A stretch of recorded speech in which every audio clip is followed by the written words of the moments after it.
I normally charge $500 an hour for this. Oh, really? So depending on how long we're on this phone, you can realize what you're getting for free. Uh, Well, thank you for joining me, John. This is another opportunity for us to speak about your experiences in Cook County, in Chicago, and specifically in Niles as well. So thank you for joining me. Wanted to start off just asking, in 1964, what police force were you working for, and what was your official title there? was a member of the Cook County Police Department. My rank was a sergeant, and I served in watch commander positions.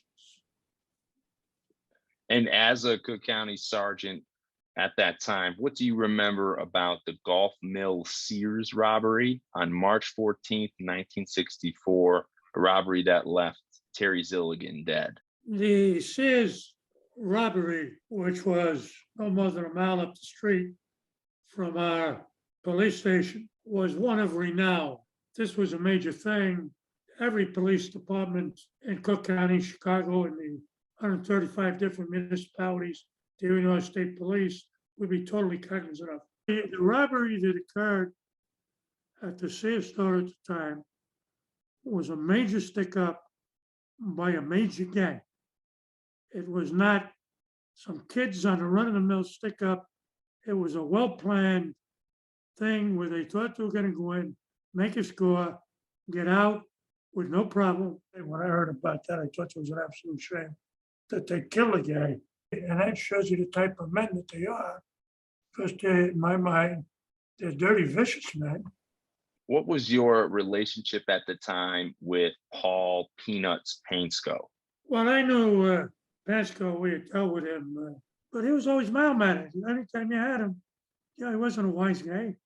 He didn't start screaming and yelling at you. And most of them didn't. If Pasco was anywhere, he was a walking legend to people. He was the known leader of a group of stick-up men, hijackers, burglars, jewel thieves that worked in the Chicago area quite famously and also worked across the United States. How would you describe these men? How would you characterize these men in terms of their methods, in terms of what they were capable of? Well, Pasco and his crew were like a Butch Cassidy and the Sundance Kid, where everybody knew about them. They were a group of guys that everyone knew the type of jobs they were doing. And again, they were doing it all over the country. They're some of the top policemen in the country. Pasco was the titular leader of the whole crew, known to every major detective division, certainly in the northern half of the state. So these men were the creme de la creme of the criminal element in the white community of the city of Chicago, which in those days totally controlled the city.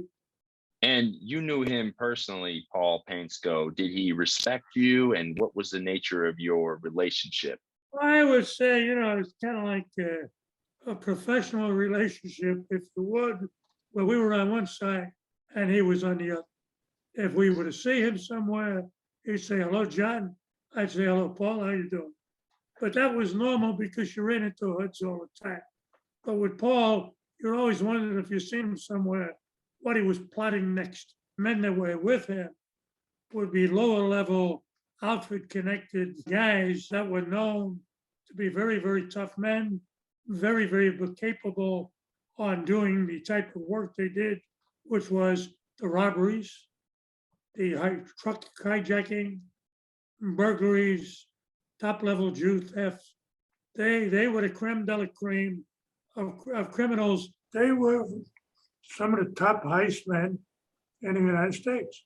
Would it have been reasonable then to conclude that the Golf Mill Sears robbery was a Painsko job?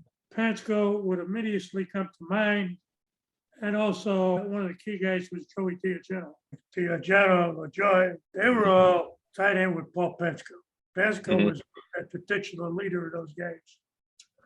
Anybody knowledgeable would have thought that Those guys were part of what happened. And really they were the only ones in the business at the time in the 60s who were doing these kinds of heists, correct? Well, they were it. And what they did, whenever they made a score, they also had to pay tribute to the mob guys, the Alpha. And frequently the Alpha would just hire them to do a job, hijack a truck.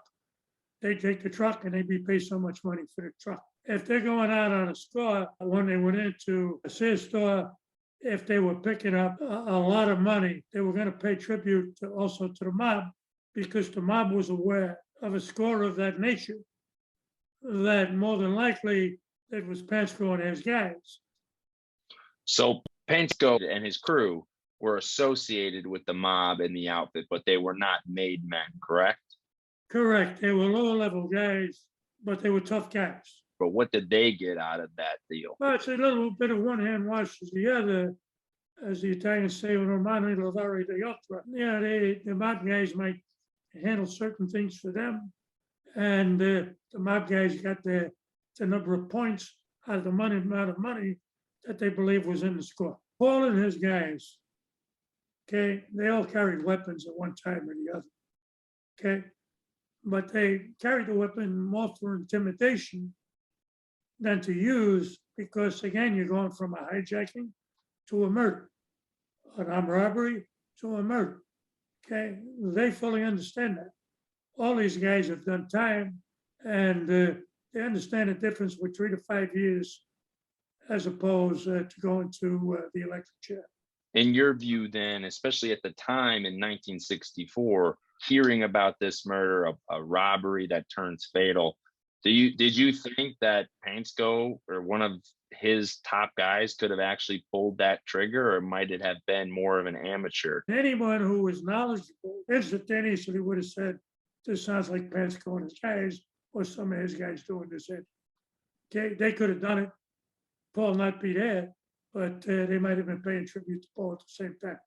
It was in Niles' jurisdiction. An officer by the name of Eddie Dennis was a lieutenant. And Dennis handled everything for the Niles Police Department, including the robbery and the murder of the Sears store. So Dennis would have been the key guy of jurisdiction. But anyone like myself for Walsh, Hinchy and Hanhart in the city, and other detectives at higher level would have figured that the Sears robbery was put together by men of the level of the Pensko gang, if you would. The robbery was Dennis's to handle. It's the Niles Police Department. He's handling the investigation, and the investigation is with a murder. And because of the seriousness of that, everyone would have known about it. He is certainly going to consult with Hinchy and Hanhart, definitely. In my mind, it's a summation, but they're the two most well-known guys, far exceeding in their capability and their knowledge than Lieutenant Dennis. In those days, when cops went after a guy on a murder or something like that, they frequently had in their mind that they were going to kill the guy they were going after. So if Dennis had the warrant, he might have, with that warrant, gotten the whole of Hanhart. And Hanhart had already killed a few guys in the city to begin with. So we surmised that, with the possession of a murder warrant, if they wanted to kill him, they could kill Patrick.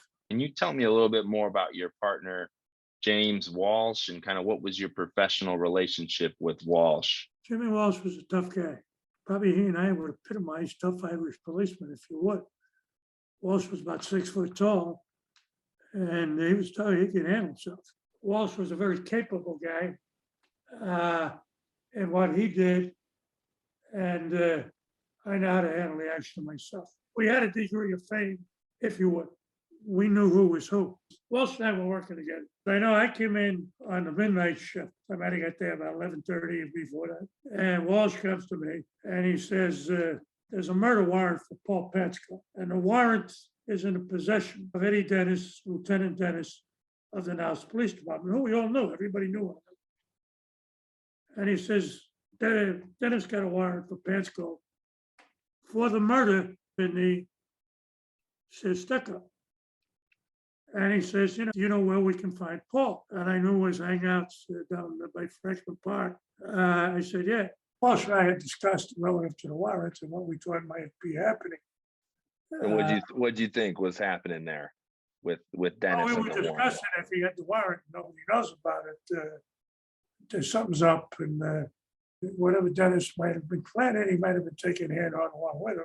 So Walsh and I got in the squad. We go down on Man Island, and we spot Paul in one of the restaurants where you could see through the windows. We see Paul in there, and he comes out of the restaurant, gets in his car, goes north on Man Island Road. Walsh and I follow him, maybe a half a mile.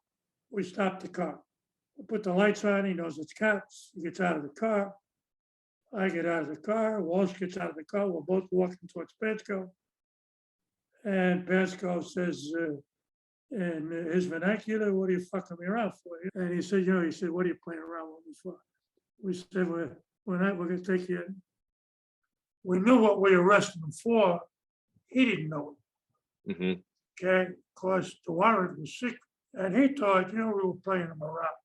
But when he was in the car, we were driving back. I think he knew we were serious, that something serious was going on. So we get Paul up to the station, and he's still bitching and moaning to Walsh and I, that, he didn't deserve what we were doing to him, that, we were rousting him, for no reason. And we were conversing with him, and now all this is taking place quick. It's maybe 20-minute drive to the station. We got him in there. We're talking to him 5 or 10 minutes while we get him settled down. And we told him we'll probably saving your life. And Walsh says, I'm going to call Niles, get a hold of Dennis. By this time, it's about 3 a.m. So he gets a hold of Dennis. So Walsh gets on one line, I get on the other, and Walsh is talking to him. He says, Eddie, we got Pasco up here. You got a murder warrant. He said, we'd like you to produce it because we got Paul at the station. And Dennis said to him, what warrant? And I remember that because it was cute. He said, what warrant? Walsh said, the warrant you have for Paul Pasco for murder. Oh, he said, that warrant.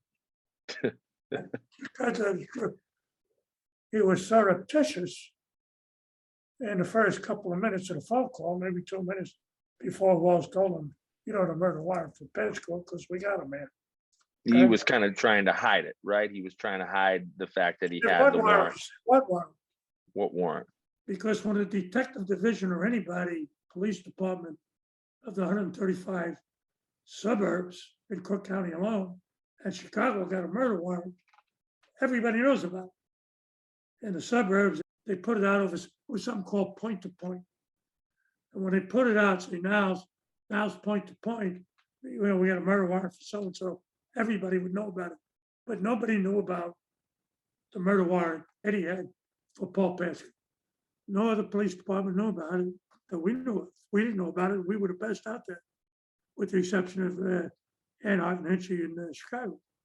And I believe in my surmising, and Walsh did too, that Paul was going bye-bye, and they found him with that piece of paper. We were thinking they were going to assassinate him.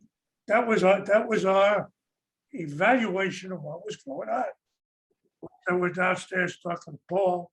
We bring him upstairs, and he's, he's talking about all the shit that he's going to have to go through. And we told him, I said, well, once again, we told him, I said, you should be happy. But I think Pasco was like, yeah, they were going to do something nasty to me. But then again, shooting somebody like Pasco in those days, you're probably doing the world a favor. So to anybody that at that time would kill Pasco, it'd be like a Wyatt Earp in shooting somebody or killing Billy the Kid or something like that. Most famous things that people who shot Billy the Kid. You had a marshal by the name of Pat Garrett that became famous because he shot Billy the Kid. So whoever would have shot Pasco would have had a big reputation. It would have made you famous because you were the person that took down Paul Pasco, and you had to do it like in a gun battle, like something happened. because Walsh and I discussed it, that possibility in our mind, were they going to assassinate? If Hanhart was in on it, Hanhart would have had no problem. I don't think Dennis would either. And killing Paul Pasco, should Pasco even turn an askance eye if they wanted to do it? The murder warrant would give them the full legal authority to say why Paul was dispatched. How they would set it up, you know, they said if it was done that way, after it was done, it would look right. If that was the case. There is no question in our mind that the type of men that Paul hung with could be the one or one that would execute during the robbery. Most of them would back off and not have that happen. They don't want the heat. They don't want a possible murder charge. But whoever did the shooting, okay, may not have been as cool, it was unnecessary to kill him. And normally when those guys did a job, they didn't kill anybody. I can't think of anybody that Paul ever killed. Dennis come over to the station and he's got the murder warrant. We, Walsh and I, are turning Paul over to the jurisdiction of Lieutenant Dennis and the Niles Police Department. We made the arrest, but the case and the paperwork and the follow-up and the court activity belongs to and is the subject of a homicide within the Niles Police Department and the city of Niles. Anytime that subject come up with Pasco, we smile about the fact that it probably saved his life. You guys knew it. Wow. Wow. I just looked at what I was talking about as a normal night. Yeah. I didn't look at it as any big deal.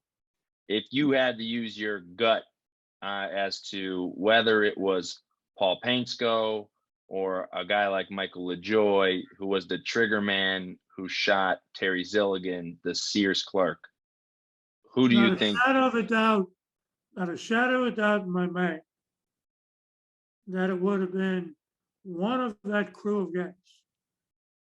It could have been a LaJoy, it could have been a D'Ageno, it could have been a Mendolia, it could have been any one of those type of guys, a Shang, because they're all capable. They were the guys. They were known. They were key guys. So any one of those guys would have been prime as to the assassination that occurred during the armed robbery at that Sears store in Niles. Any one of those men would have had the full mental capability to shoot somebody totally unarmed on a robbery where it never should have happened. Including Paul Pasco in that. Well, I think Paul would do if he had to. Wasn't his style. The other guys, it was their style. Wasn't Paul's style to be found. I don't think Pasco would have done that. You know, I don't think he just wouldn't. It wasn't his nature.